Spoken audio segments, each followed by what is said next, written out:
I'm going to show you a recipe that's really useful if you want to make lasagna and you haven't got any lasagna sheets, you can't get any lasagna sheets. This works really well. I'm going to show you how to make a fresh pasta using eggs, but if you haven't got any eggs, you can make this with just water. It's by eye, you just add enough water to make a soft but not sticky dough.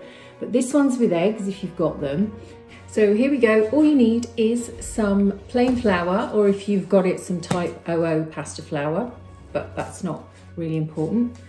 I've measured out 200 grams of it, and for each 100 gram of flour, you need 1 large egg. So I've got 2 eggs here, and we're just going to use a pinch of salt.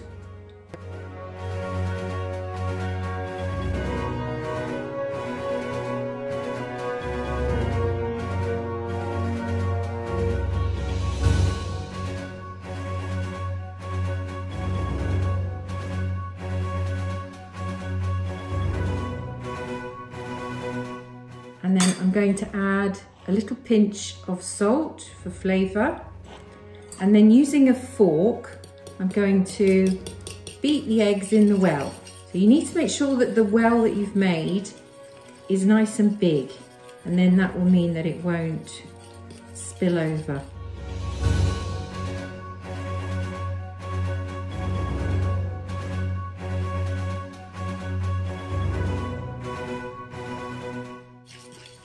And then when your eggs whisk nicely, you can go in with one hand. So you keep the other hand free in case you need anything. And then you use like a claw shape to start pushing in the flour and mixing it into the egg like this.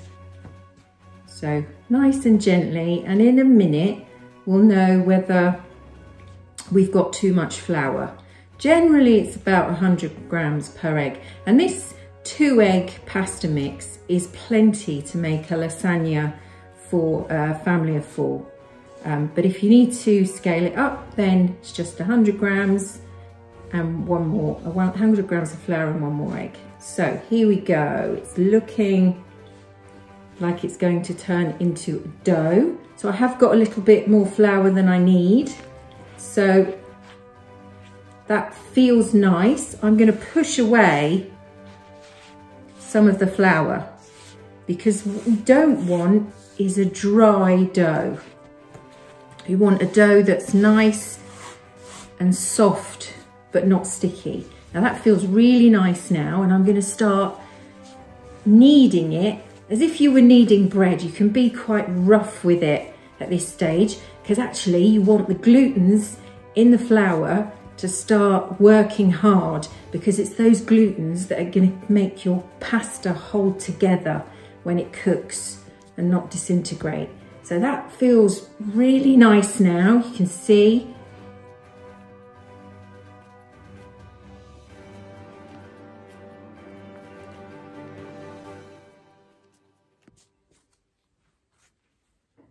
Okay, that looks good now. So what I'm going to do now, you can either cover that in cling film, or you can just put a tea towel over the top to stop it forming a hard crust. And I'm going to leave it now for about 20 minutes, half an hour. That will just give it a chance to calm down now that we've got the glutens worked up.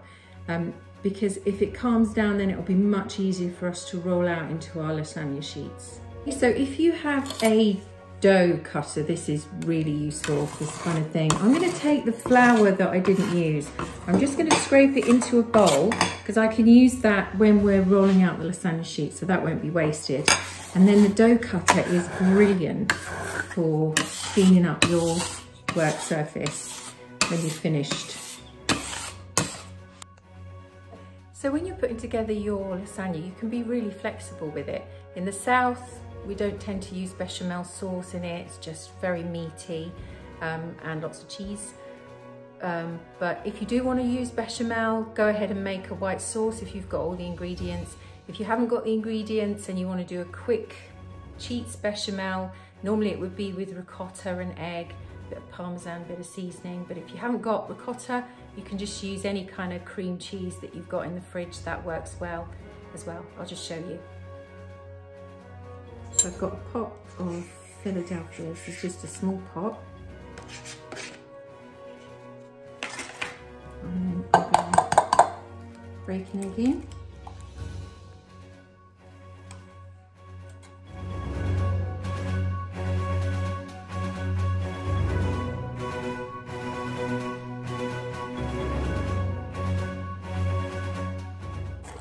Okay, now I'm going to just add a little pinch of salt, a little pinch of pepper, and a little handful of grated Parmesan. And that's our white sauce done. So I took a video of me rolling out the dough, but I wiped it. So all I did was the dough that had rested for a while, I cut it in two, and then I rolled out the two pieces as thin as possible. Fresh pasta should be, if possible, thin enough to see your hand through it, but it's quite difficult to do with a rolling pin, so just do it as thin as you possibly can, and that will work fine. Here are my two rolled out pieces. So now I'm going to cut them to shape to fit into my dish for my lasagna. I've cut out two pieces that are roughly the right size using a pizza cutter, and then I've got some little bits and pieces that I can use to fill in if I want to. So I've made my normal ragu or bolognese sauce. You can make whatever your family loves, and obviously it can be vegetarian as well. You can use roast vegetables, all sorts of things for this, but I've tried to make it not too thick. You want it fairly runny. You want quite a lot of liquid to cook that pasta. It's quite important that you've got quite a saucy lasagna going on here. So I'm going to put a layer of this in the bottom of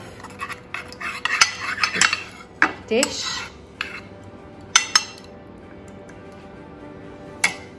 and then the first layer of pasta goes on, and then I'm going to put some more of the sauce on top, and you want to make sure that you cover it completely because it's the sauce that's going to cook that fresh pasta. I'm going to make sure it's really well covered. And then I'm going to put some cheese on. So I've got a mixture of different cheeses that I found in the fridge here, just grated up.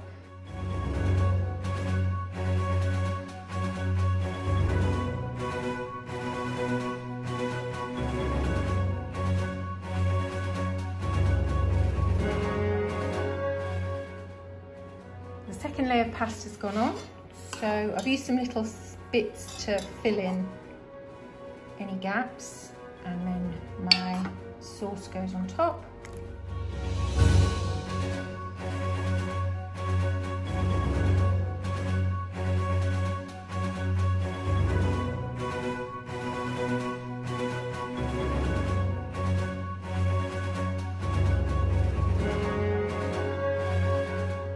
The last layer of pasta is a bit of a jigsaw, so I've used all those little bits around the edge and filled in all the gaps to make the last layer.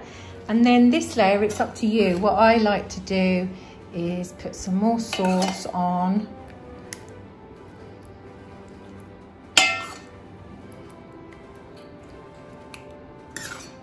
and then finish off with the bechamel, but you can go straight on with the bechamel if you like. This is how we like it, with a mixture of the bechamel and the ragu mixed together. But as I say, you can just do bechamel if you like.